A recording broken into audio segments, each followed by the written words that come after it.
नमस्कार, breaking eight 10 के साथ मैं हूं हिना जुबैर। शुरुआत करेंगे नौहट्टा से बड़ी खबर के साथ जिस पर लगातार नजर बनी हुई है। मुश्ताक लटरम का घर अटैच किया गया है। एनआईए की ये कार्रवाई आज सुबह की गई। अल उम्र मुजाहिदीन आतंकी ग्रुप का था प्रमुख मुश्ताक जरगर को मसूद अजहर के साथ रिहा किया गया था। IC 814 हाईजैक के मामले में उसे रिहा करना पड़ा था और उसके बाद आज ये अहम कार्रवाई की गई। तो नौहट्टा से ये अहम खबर जिस पर लगातार आपको अपडेट दे रहे हैं। मुश्ताक लटरम का घर अटैच किया गया। एनआईए ने ये अहम कार्रवाई की। अल उम्र मुजाहिदीन आतंकी एलियास मुश्ताक लटरम का है। अभी हम गनी मोहल्ला नौहट्टा में हैं, जो शहर खास माना जाता है। डाउनटाउन का एक ऐसा एरिया जहां पे काफ़ी ज़्यादा एंटी सोशल एक्टिविटीज़ होती थी। आप पत्थरबाजों की बात कर लें, मैं आपको ये भी कह दूं कि ठीक जामा मस्जिद के पीछे है। ये जामा मस्जिद के पीछे और ये एरिया जो है ये काफ़ी ज़्यादा सेंसिटिव है। आज यहाँ सुबह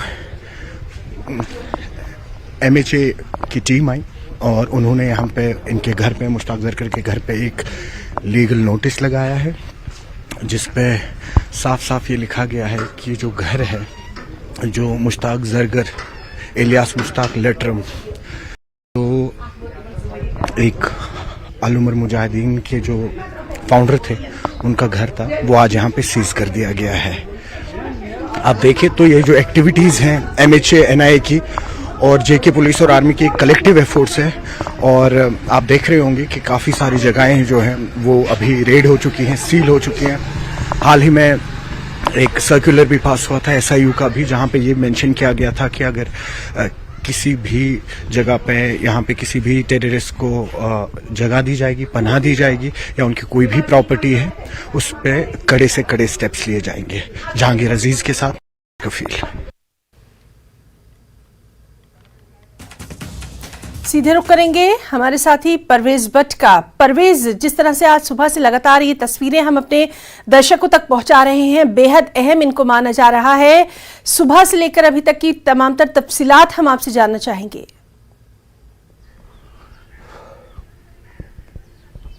अब बिल्कुल है ना, आज दिन भर की अगर हम देखें, बल्कि जब से मिलिटेंसी के खिलाफ यहाँ पे कार्रवाई की गई है, मिलिटेंट हामियों के खिलाफ कार्रवाई शुरू की गई है, अब तक की सबसे बड़ी कार्रवाई इसको माना जा रहा है। क्योंकि जैसा हम सुबह से अपने नाजरीन को बताते आ रहे हैं कि एक तो सबसे पहले ये शहर के ऐसे इलाके में हुआ जो बहुत ही हसास इलाका माना जाता है, जहां पे ऐसी कार्रवाई होने के बाद अक्सर देखा जाता कि वहां पे एहतिजाजी मुजाहिरों का सिलसिला शुरू हो जाता था। लेकिन आज ऐसा कुछ देखने को नहीं मिला वहां पे। हालांकि चंद एक जो पड़ोसी हैं मुश्ताक अहमद लटरम के, उन्होंने थोड़ा बहुत रेजिस्टेंस दिखाई वहां पे। उन्होंने मीडिया से बात करनी चाहिए और अपना मौकफ सामने रखा चाहा, लेकिन उसके बाद नॉर्मल लाइफ जो है वो फिर से रेस्टोर वहां पे हो गई है।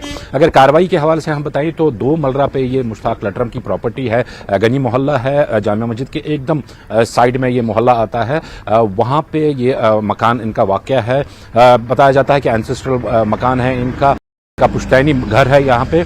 लेकिन काफ़ी टाइम से जो है इनके जो बड़े भाई हैं और छोटे भाई वो इस मकान में रह रहे थे। तो MHA की जो टीम है वो सुबह तड़के ही वहाँ पे आई और वहाँ पे उन्होंने जो बोर्ड है MHA की तरफ से वो बोर्ड लगा दिया, जिसमें साफ लिखा गया था कि ये प्रॉपर्टी मुश्ताक अहमद लटरम की है, जो कि टेररिज्म में इन्वॉल्व है, ऐसी एक्टिविटीज़ में इन्वॉल्व है, जिसकी वजह से इस प्रॉपर्टी को सील किया जाता है और किसी को भी ये प्रॉपर्टी खरीदने या बेचने का हक नहीं है।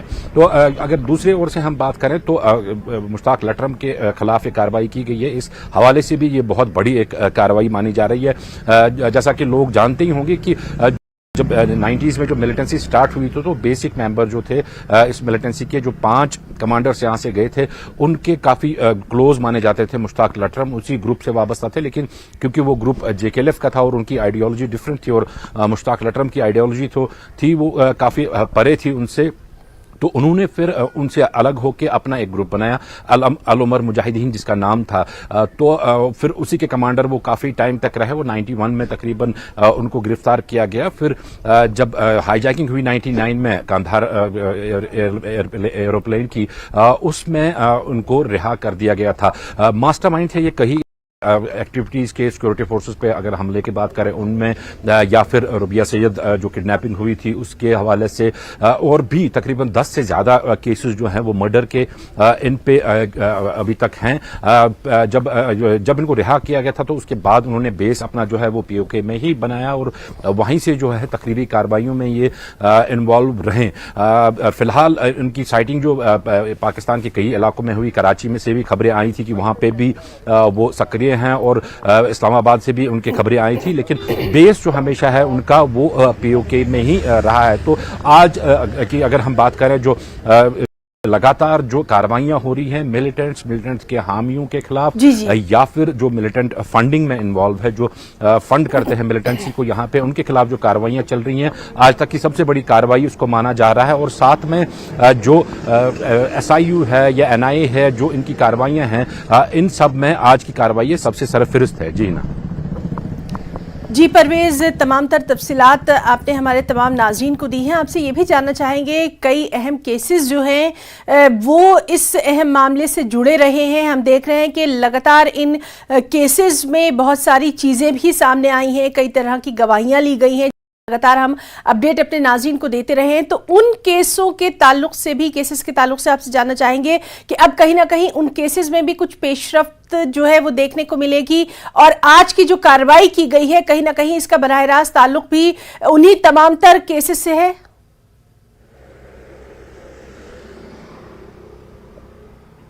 जी बिल्कुल है ना, जैसे मैं कह रहा था कि काफ़ी सारे केसेस अगर हम बात करें तो गिनवाना मुश्किल होगा, इतने सारे केसेस मुश्ताक लटरम पे लगे थे, क्योंकि मैंने कहा कि जब मिलिटेंसी स्टार्ट हुई थी तब से ये एक्टिव रहे हैं और जो कमांडर रहे हैं अलउमर मुजाहिदीन खुद एक खूंखार ये ऑर्गेनाइजेशन मानी जाती थी अपने टाइम पे। यहाँ पे चाहे सिक्योरिटी फोर्सेस पे हमलों की बात हो, सिविलियन किलिंग्स की बात हो या फिर एक्सटॉर्शन वगैरह इसकी बात हो, तो काफ़ी सारे चीज़ों में इन्वॉल्व रहे। यहाँ पे मैं आपको ये भी बता दूं कि एक शख्स जो 90s में जब मारा गया था तो मुश्ताक लटरम ने खुद ये कबूल किया था कि उसको किस तरह से उसने मारा, उसको ग्रेनेड से उड़ाया गया था और उसकी जो लाश है उसके चिथड़े उड़ गए थे। वो सिर्फ एक भय और डर पैदा करने के लिए किया गया था उस टाइम। ऐसे ही काफी सारे मर्डर से एक मर्डर मुश्ताक लटरम का ये भी था कि एक शख्स के उसने टुकड़े किए थे और अलग अलग टुकड़े अलग अलग जगहों रखे थे और दूसरे दिन अखबारों में वो खबरें आई कि फलानी जगह एक टुकड़ा है, फलानी जगह एक टुकड़ा। ऐसे ऐसे काफी सारे वाकआत हैं जो मुश्ताक लटरम से जुड़े हैं। ये काफी वांटेड मिलिटेंट से, बल्कि ऐसा कहें कि अगर आज की तारीख में देखें तो आज तक इतना most wanted militant Jammu Kashmir की तारीख में नहीं देखा गया है। जो आज की कार्रवाई है इस हवाले से भी, जैसा हम लगातार कह रहे हैं, कि काफी बड़ी है और जिस जगह की गई है वो भी काफी इंपॉर्टेंट है, क्योंकि डाउनटाउन का ऐसा इलाका जहां 90s में अगर आप दाएं नजर डालते थे तो गनमैन होते थे, बाएं नजर डालते थे तो गनमैन रहते थे। आज सिचुएशन ऐसी है कि इतनी बड़ी कार्रवाई, इतने बड़े कमांडर के खिलाफ कार्रवाई की गई डाउन, और हालात जो है वो मामूल के मुताबिक इस टाइम चल रहे हैं। दुकानें भी खुल गई वहां पे, ट्रैफिक भी मामूल के मुताबिक चल रहा है। हालांकि उनके रिश्तेदारों और जो पड़ोसी है उन्होंने थोड़ी बहुत रेजिस्टेंस दिखाई थी। जब टीमें निकल गई थी MHA की, उन्होंने बात करनी चाहिए मीडिया के साथ, वो अपना पक्ष रखना चाहते थे। उनका यही कहना था कि ये प्रॉपर्टी मुश्ताक जरगर की नहीं है बल्कि उनकी पुश्तैनी जायदाद है जिसपे उनका भाइयों का हक है और उनका मुश्ताक जरगर से कोई वास्ता नहीं है।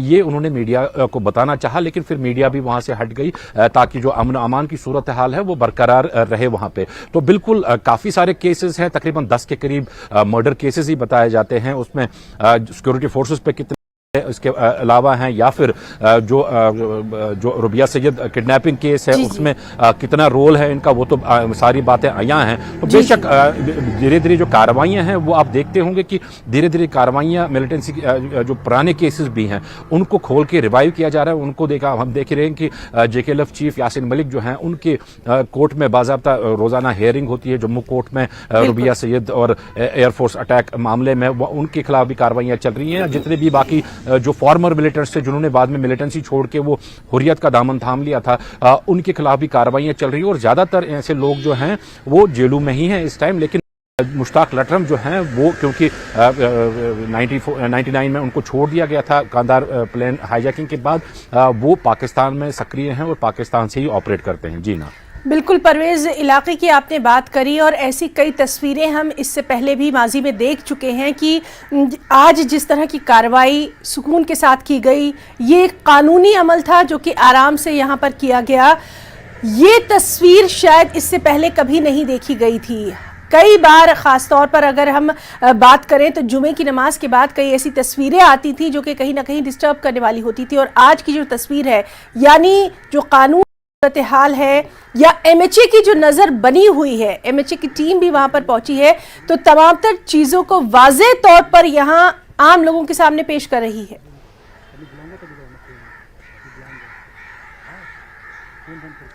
बिल्कुल हिना, सही फरमाया आपने। हमारे साथ सुबह से जो हमारे एक और नुमाइंदे हैं सरूश कफील, ये भी हमारे साथ जामिया मस्जिद में थे। इनसे भी थोड़ा इनका तज्जिया लेना चाहेंगे। सरूश, कैसे देखते हैं आप आज की इस कार्रवाई को, जो आज की कार्रवाई यहाँ पे एमएचए की टीम ने की? परवेज, देखिए, आपने देखा होगा पिछले कई टाइम से जो है एनआईए की एमएचए की जो है कलेक्टिव रेड्स पड़ रही है। काफी सारे जो टॉप कमांडर्स, उनमें से आज एक बहुत बड़ा नाम जो है, जो मुश्ताक जरगर, मुश्ताक लटरम के नाम से भी जाने जाते थे। जैसा कि आपने कहा ही है कि काफी सारे ऐसे केसेस में वो मुलविस थे। 40 से ज्यादा मर्डर केसेस थे उन पे। अगर हम बात करें कुछ टॉप आर्मी ऑफिशियल्स जो यहाँ 90 के दशक में यहाँ पे थे, या जेके पुलिस के कुछ लोग थे, काफी सारे मर्डर्स में मुलविस थे वो। काफी सारा खौफ था उनको। और जैसा कि आपने बखूबी कहा कि एक ऐसा दौर भी था डाउनटाउन के एरिया में कि जब मुश्ताक लटरम चलता था, उसके दाएं बाएं जो होते थे काफी सारे गनमैन होते थे और एक खौफ का माहौल होता था। हाँ, आज एक चीज देखने को मिली है कि हालांकि एमएचए जो है वो काफी हेवी डिप्लॉयड जो उनकी जेके पुलिस आर्मी है उनके साथ आए थे, लेकिन माहौल जो है वो काफी दुरुस्त हो चुका है ज्यादा। और जैसा कि आप जानते हैं कि रुबैया सईद का जो केस है, जिस वक्त मुफ्ती मोहम्मद सईद जो थे वो होम मिनिस्टर भी थे, उस टाइम पे भी जो मुश्ताक लटरम ही हैं, इन्होंने ही उस वक्त किडनैप किया था रुबैया सईद को, और फिर उस टाइम पे भी डिमांड हुई थी। और आप 99 की बात कर ले, जब काठमांडू से कांधार लिया गया था, जो एयर इंडिया है 814, उस टाइम पे रूपिन कत्याल थे एक, उनकी भी मौत हुई थी। और तब भी डिमांड यही थी कि जब 92 में जेल में डाला गया था इन्हें, मुश्ताक लटरम को, कि 99 में फिर इनको वहां से डिमांड की गई थी कि इसको रिहा कर दिया जाए। तब मसूद अजहर की उसका भी एक नाम आया था कि उसको रिहा कर दिया जाए, तभी जाके फिर लश्कर तौयबा भी बना था। यही है कि ओवरऑल तब से उन्होंने पाकिस्तान में पनाह ली हुई है। कई जगहों पे उन्हें देखा गया, जैसा कि आपने कहा है। हाँ, अभी भी उन्हें आईएसए की एक सिक्योरिटी मिल रही है, एक आलीशान घर में रह रहे हैं वहां पे। हालांकि यहाँ पे लोगों का आज आपने देखा उनके मोहल्ले में थोड़ा लोगों ने रेजिस्ट किया, ये बोल के कि उनका जो घर है एक सिंगल स्टोरी घर है, काफी गरीब है, ऐसा है वैसा है। बट ये भी है कि हाँ, जो पाकिस्तान में वो अपना लाइफस्टाइल जी रहे हैं, और कहीं ना कहीं जो ये चीजें हो रही हैं अभी, एमएचए जो कर रहा है, एनआईए जो कर रहा है, तो कहीं ना कहीं इससे दिख रहा है कि एडमिनिस्ट्रेशन जो है, जो ये 99 का केस है, 92 के बाद 99 इतना बड़ा ब्रेक है, और 99 के बाद आज जो है इस पर कार्रवाई हुई है, जो बहुत ही ज्यादा इंपॉर्टेंट थी, बहुत ही इंपॉर्टेंट थी। फिर खास बात यह है कि टाउन में ये कार्रवाई की गई, और डाउनटाउन एक काफी वोलेटाइल एरिया हमेशा से माना जाता है। हमने देखा फ्राइडे प्रेयर्स के बाद स्टोन पेल्टिंग, आईएसआईएस के झंडे चढ़ाना, ये नॉर्म एक बना हुआ था वहां पे। आज ऐसी कार्रवाई हुई वहां पे, और वहां पे जो जिंदगी है वो मामूल के मुताबिक रही है। कैसे देखते हैं आप? देखिए, पहली बात तो हम देंगे जो एडमिनिस्ट्रेशन है, एमएचए, जिन्होंने बहुत स्ट्रैटेजिकली ये डिसाइड किया कि एकदम मॉर्निंग में, वी आवर्स में, जब ज्यादा कॉन्फ्लिक्ट नहीं रहता है, जब ज्यादा भीड़ नहीं रहती है, उस वक्त पे जाए और अपने इस ऑपरेशन को अंजाम दे। तो वो एक रीजन रहा। दूसरा ये कि जैसा आपने कहा कि हाँ, एक दौर ऐसा था जब पत्थरबाजी चलती थी, वहां पे आईएसए के झंडे चलते थे, लेकिन कहीं ना कहीं 2019 के बाद ज्यादा चेंजेस आई हैं। और स्पेशली हम ये कहें कि अब आप देखेंगे ना कहीं पत्थरबाजी हो रही है, ना कहीं पाकिस्तान के या आईएसए के झंडे लहराए जा रहे हैं। तो ये एक बड़ा ही प्लस पॉइंट माना जा रहा है एडमिनिस्ट्रेशन के हवाले से भी, और ओवरऑल अगर हम यहाँ की सिचुएशन देखें उस हवाले से भी। बिल्कुल हिना, काफी चेंजेस, जैसा कि हम बता रहे थे कि काफी चेंजेस आई हैं, और ऐसे में इस जगह पे ये कार्रवाई होना ये अपने आप में एक बहुत बड़ी बात है, जो कि आज एमएचए की टीम ने अंजाम दी है। जी हिना। बिल्कुल परवेज, आपका और सरोश कफील अपने दोनों साथियों का लगातार सुबह से जिस तरह से आप तमाम तर तस्वीरें हमारे नाज़रीन तक पहुंचा रहे हैं, तमाम तर अपडेट दे रहे हैं, दोनों साथियों का बहुत बहुत यहाँ शुक्रिया अदा करना चाहिए। एक और अहम खबर जम्मू कश्मीर से है। ये बड़ी खबर, जहां पुलिस ने 2 लोगों को हिरासत में लिया। दोनों बांग्लादेश के रहने वाले बताए गए हैं। अफगानिस्तान जाने के इरादे से थे ये दोनों। रेडिकुलाइज्ड और ट्रेंड हैं ये दोनों। तो एक और अहम खबर जिस पर लगातार नजर जो है वो बनी हुई है, जम्मू कश्मीर से ये अहम खबर है। जहां 2 लोगों को हिरासत में लिया गया। दोनों बांग्लादेश के रहने वाले बताए गए हैं और किस तरह के इनके इरादे थे, किस तरह की इनको ट्रेनिंग थी, ये तमाम तर चीजें जो है पुलिस जांच में जुटी हुई है।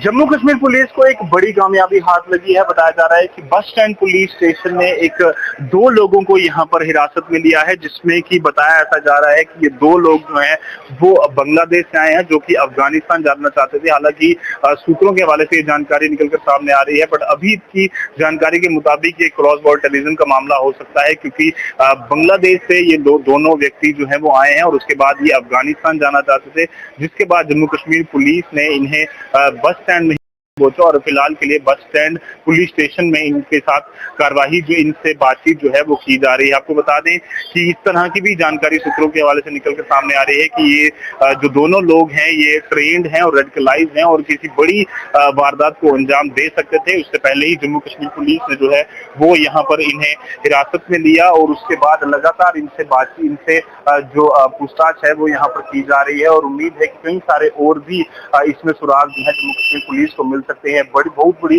जानकारी नेटवर्क एटीन पर सबसे पहले आपके साथ साझा कर रहे हैं और आपको बता दें कि 2 लोगों को 1-2 दिन पहले ही इन्होंने हिरासत में लिया था और अभी की अगर की बात करें तो ये भी बताया जा रहा है कि लगातार ऑनलाइन कुछ लोगों के साथ जो है वो बातचीत करते थे और वो आगे इनको लीड देते थे कि किस तरह से ट्रेनिंग लेनी है। और इस तरह की भी जानकारी है कि शायद ये दोनों अजमेर से जो है वो पहले रहकर आए हैं और उसके बाद जम्मू से होते हुए ये जो है आगे किसी और देश अफगानिस्तान या पाकिस्तान की तरफ जो है वो बढ़ रहे थे, जिससे पहले ही जम्मू कश्मीर पुलिस ने यहाँ पर बस स्टैंड में इन्हें दर्द पहुंचा। नेटवर्क एटीन के लिए जम्मू से नरजतपुरा। जम्मू कश्मीर पुलिस को एक बड़ी कामयाबी हाथ लगी है। बताया जा रहा है कि बस स्टैंड पुलिस और सीधे रुख करेंगे हमारे साथी रजत वोहरा का। रजत, आपकी ये रिपोर्ट अभी हमने देखी, आपसे तफसीलात जानना चाहेंगे, किस वक्त का ये वाकया है और ये कार्रवाई अभी कहां तक पहुंची है? जी बिल्कुल हिना, जिस तरह से न्यूज 18 जम्मू कश्मीर लद्दाख इकलौता चैनल है जिसने सबसे पहले ये खबर ब्रेक की थी और इसे साफ तौर पर बता दें आपको कि मंगलवार देर रात ये 2 लोगों को जो है वो गिरफ्तार किया गया था। जम्मू कश्मीर पुलिस ने हिरासत में लिया था। आपको बता दें कि ये दोनों लोग जो हैं, अब जो लेटेस्ट जानकारी निकलकर सामने आ रही है, बांग्लादेश से तो आए हैं पर ये दोनों लोग जो है वो रोहिंग्या हैं, इस तरह की जानकारी निकलकर आ रही है। और साथ में ये भी बताया जा रहा है कि यहाँ जम्मू आने से पहले ये पहले म्यांमार बांग्लादेश से होते हुए उसके बाद ये नेपाल गए और नेपाल से फिर यहाँ पहले वो जयपुर पहुंचे और जयपुर के बाद जम्मू और फिर कश्मीर जाने का इनका प्लान था। उससे पहले ही जम्मू बस स्टैंड पुलिस ने इन्हें दर्द पहुंचा और उसके बाद लगातार इनसे पूछताछ जो है वो की जा रही थी। पूछताछ के दौरान ये भी जानकारी निकलकर सामने आ रही है कि ये दोनों लोग जो है पाकिस्तान के साथ एक हैंडलर के साथ जो है वो लगातार संपर्क में थे और फेसबुक के जरिए ये लगातार उनसे ऑनलाइन बातचीत जो है वो करते थे, क्योंकि आपको पता है कि जम्मू कश्मीर में टेलीफोन जो है नहीं चलते और इस तरह की जब भी ऑपरेशंस होते हैं या फिर क्रॉस बॉर्डर टेररिज्म का मामला सामने आता है तो उसमें सोशल मीडिया का इस्तेमाल जो है वो किया जाता है और इसी में भी फेसबुक का इस्तेमाल कर कहीं ना कहीं कोशिश की गई। ये बताया जा रहा था कि जम्मू से ये लोग कश्मीर जाना चाहते थे, श्रीनगर में एक व्यक्ति के साथ लगातार ये टच में थे और उसके बाद श्रीनगर से ये पाकिस्तान और फिर उसके बाद अफगानिस्तान जाने की प्लानिंग जो है वो यहाँ पर कर रहे थे। आपको बता दें कि इस पर ज्यादा जानकारी देते हुए कल हमने जब बस स्टैंड में कई सारे अपने सूत्रों से बात करने की कोशिश की तो उन्होंने कहा कि एनआईए की टीमें वहां मौके पर पहुंची हुई हैं, साथ ही साथ जो जॉइंट इंटेरोगेशन कमेटीज हैं, कमेटी की टीमें हैं, यानी कि पूरी तरह से इसको टेरर एंगल से जो है वो खंगाला जा रहा है कि ये दोनों लोग जो हैं काफी कोई बड़ा ऑपरेशन जो है वो कर सकते थे, क्योंकि अगर ये श्रीनगर पहुंचते और उसके बाद किसी और बड़ी वारदात को अंजाम देते और उसके बाद पाकिस्तान या फिर अफगानिस्तान निकलते तो कहीं ना कहीं एक बड़ी सुरक्षा में सेंध जो है वो लग जाती। बट हमारी सुरक्षा बलों ने और जम्मू कश्मीर पुलिस ने परवक्त कार्रवाई करते हुए यहाँ पर इन दोनों लोगों को जो दर्द पहुंचा और अब फिलहाल के लिए आगे कार्रवाई की जा रही है। बिल्कुल बिल्कुल रजत, ये तो तमाम तफसीलात आप बता ही रहे हैं। रजत, एक और बात आपसे यहाँ पर एक एनालिसिस चाहेंगे। जिस तरह से लगातार हम देखते रहे हैं कि हालिया दिनों में जम्मू में कई आतंकवादी गतिविधियां जो हैं वो देखी गई हैं। आतंकवादियों ने कई बार जम्मू के भीड़ भाड़ वाले इलाकों को, चाहे रेलवे स्टेशन करें, बस स्टेशन की बात करें, मार्केट प्लेस की बात करें, यहाँ पर निशाना बनाया है। और ऐसे में लगातार ये कहा जा रहा था कि अब मोडस ऑपरेंडी जो है वो कहीं ना कहीं तब्दील हो गई है। ये जो दोनों को हिरासत में लिया गया, कहीं ना कहीं बड़ी कामयाबी है जम्मू पुलिस की और बाकी जो हमारी सिक्योरिटी फोर्सेस हैं उनकी मानी जा रही है कि एक बड़ी कामयाबी मिली है। किस तरह से आप इसको देखेंगे? जी बिल्कुल हिना, इसको बहुत बड़ी कामयाबी मान सकते हैं, क्योंकि आपको बता, जिस तरह से आपने भी यहाँ पर जिक्र किया, जम्मू को निशाना बनाने की साजिश जो है वो लगातार कर रहे हैं। और क्योंकि सबसे बड़ी बात आपको बता दें कि हाल ही में लगातार ये देखा गया है कश्मीर घाटी में पाकिस्तान का जो एजेंडा था, जिसमें वो लगातार रेडिकलाइज करके कुछ लोगों को बरगलाता था और उसके बाद कोशिश करता था कि बड़ी वारदात को अंजाम दे सके।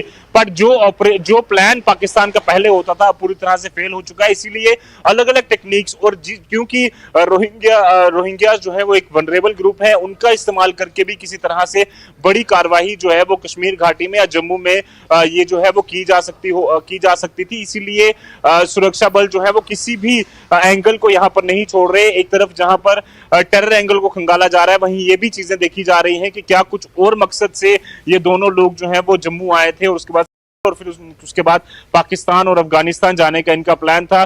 क्योंकि नार्को टेररिज्म का भी बड़ा खतरा जो है वो जम्मू कश्मीर में लगातार बना हुआ है, इसीलिए किसी भी तरह का रिस्क जो है वो नहीं लेना चाहती। हाल ही में इसी साल की ही अगर हम बात करें तो 1 जनवरी को रजौरी में जो एक बड़ा डांगरी में जो हमला हुआ, कई सारे मिनोरिटी कम्युनिटी के लोगों को वहां पर निशाना बनाया गया। उसके बाद जम्मू के नरवाल इलाके में ट्विन ब्लास्ट। बिल्कुल रजत, तो काफी अहम इसको कामयाबी माना जा रहा है। क्या कुछ इस अहम मामले में कार्रवाई की जाती है उस पर भी लगातार नजर बनी रहेगी। बहुत बहुत शुक्रिया आपका इस अहम मामले पर तमाम तफसीलात देने के लिए। तो हमारे साथ मौजूद है हमारे साथी।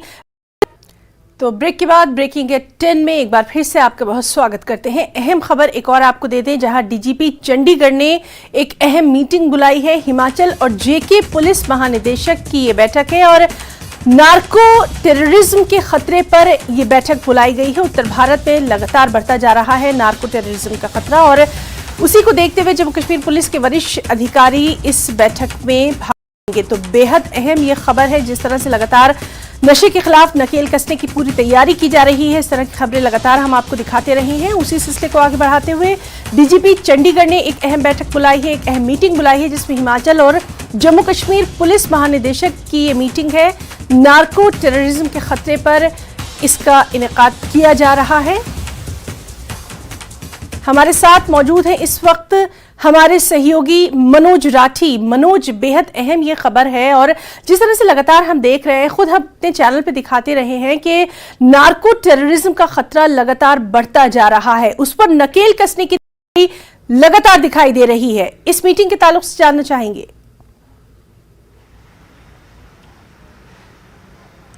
बिल्कुल, जैसे आपने भी जिक्र किया कि किस तरह से नार्को टेररिज्म को रोकना है, किस तरह से तालमेल जो कोऑर्डिनेशंस है वो आपस में रखना है, उसको लेकर आज बहुत ही अहम मीटिंग होने जा रही है। चंडीगढ़ के होटल माउंट व्यू में ये मीटिंग होने जा रही है, जिसमें जो जानकारी अभी तक सीनियर ऑफिसर ने दी है, खुद हिमाचल के सीनियर ऑफिसर, जम्मू कश्मीर के senior officer, Chandigarh DGP, Punjab DGP, Uttarakhand के सीनियर ऑफिसर, हरियाणा के सीनियर ऑफिसर, डीजीपी लेवल के जो सीनियर ऑफिसर्स हैं वो इस मीटिंग में मौजूद रहेंगे। इस मकसद क्या है? इस मीटिंग का मेन मकसद जो है वो यही है कि जिस तरह से बॉर्डर्स एरिया पर जो ड्रग स्मगलिंग होती है या फिर इलीगल जो हथियार सप्लाई होते हैं या फिर जो क्रिमिनल एक्टिविटीज के लोग हैं, किसी भी वारदात को अंजाम देके एक स्टेट से दूसरे स्टेट में जाकर छुप जाते हैं, वहां पर पनाह लेते हैं अपने साथियों के साथ, उसको किस तरह से जो है उन पर नकेल कसनी है, आपस में किस तरह से तालमेल रख के ये पूरा जो गैंगस्टरिज्म है या फिर जो ड्रग स्मगलिंग का ये नेटवर्क चल रहा है, इसको किस तरह से बस्ट करना है, इसको किस तरह से ब्रेक करना है, वो आज मीटिंग का काफी अहम इसमें रणनीति जो है वो तैयार की जाएगी। एक पूरा रूट प्लान जो है वो तैयार किया जाएगा, जिसमें आप आपस में जो कोऑर्डिनेशन रखनी है, आपस में कोऑर्डिनेशन किसी भी तरह से कोई भी ऑपरेशन को अंजाम देना है तो किस तरह से जॉइंट ऑपरेशन जो है वो करना है, आपस में किस तरह से तालमेल रखना है।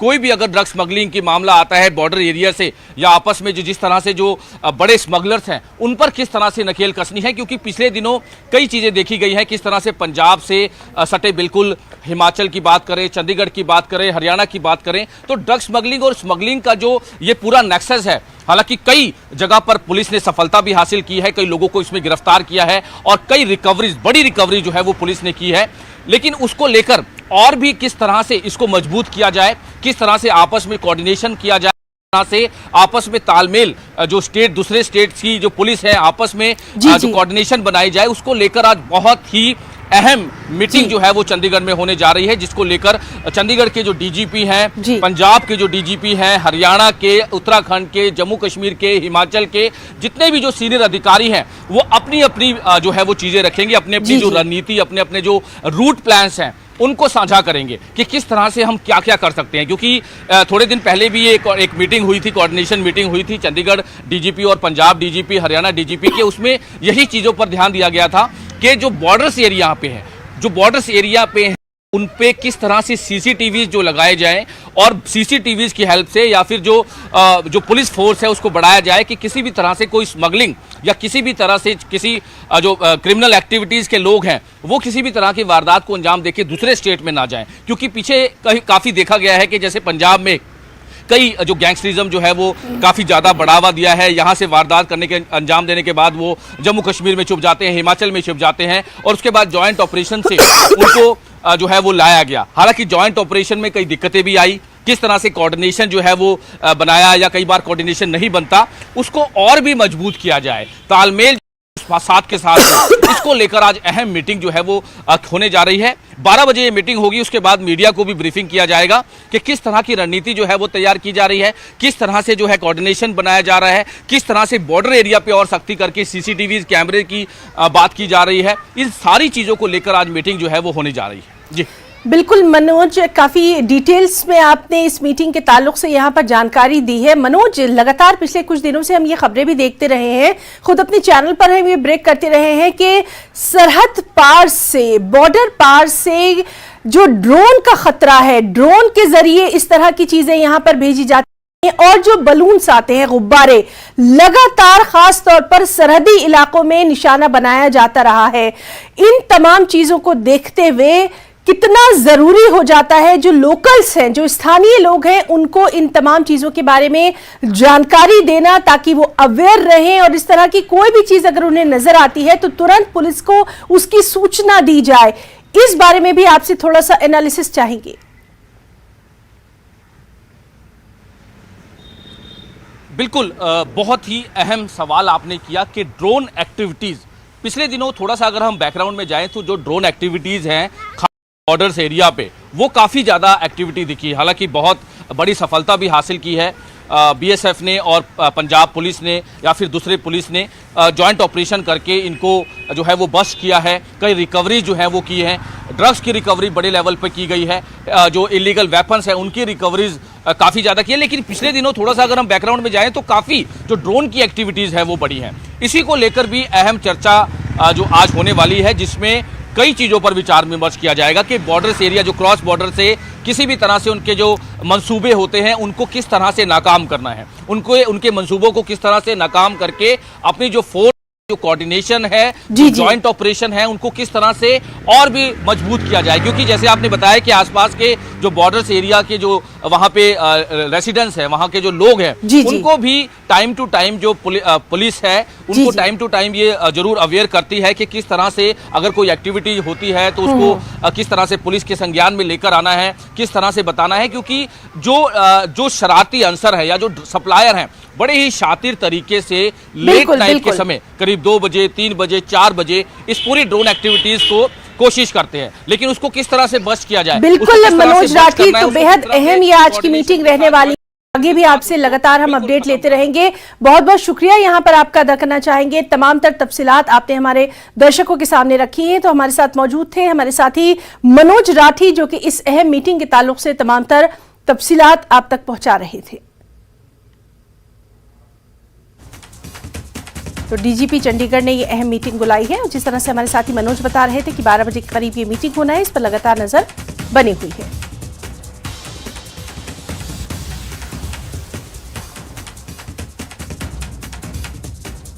खास तौर पर नार्को टेररिज्म के मामले पर इसमें बातचीत होना है, तबादला किया जाएगा।